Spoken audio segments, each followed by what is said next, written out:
পশ্চিমবঙ্গের প্রশাসনিক বিভাগ। পশ্চিমবঙ্গের প্রশাসনিক বিভাগকে 5 ভাগে ভাগ করা হয়। 5টা ভাগের নাম হচ্ছে জলপাইগুড়ি বিভাগ, মালদা বিভাগ, বর্ধমান বিভাগ, প্রেসিডেন্সি বিভাগ, মেদিনীপুর বিভাগ। এটা হচ্ছে পশ্চিমবঙ্গের ম্যাপ।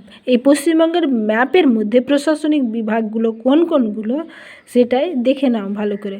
জলপাইগুড়ি বিভাগ, এখানে দেখতে পাচ্ছ এটা হচ্ছে জলপাইগুড়ি বিভাগ। জলপাইগুড়ির বিভাগের মধ্যে হচ্ছে জলপাইগুড়ি, কোচবিহার, আলিপুরদুয়ার, কালিম্পং, দার্জিলিং, এই 5টা হচ্ছে জলপাইগুড়ি বিভাগ।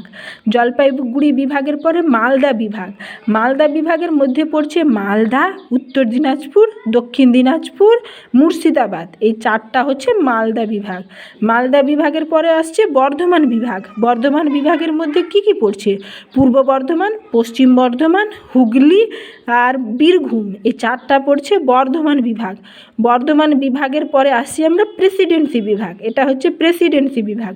প্রেসিডেন্সি বিভাগের মধ্যে কলকাতা, হাওড়া, উত্তর 24 পরগনা, দক্ষিণ 24 পরগনা আর হচ্ছে নদিয়া, এটি হচ্ছে 5টা হচ্ছে প্রেসিডেন্সি বিভাগ। প্রেসিডেন্সি বিভাগের পরে আসছি মেদিনীপুর বিভাগ।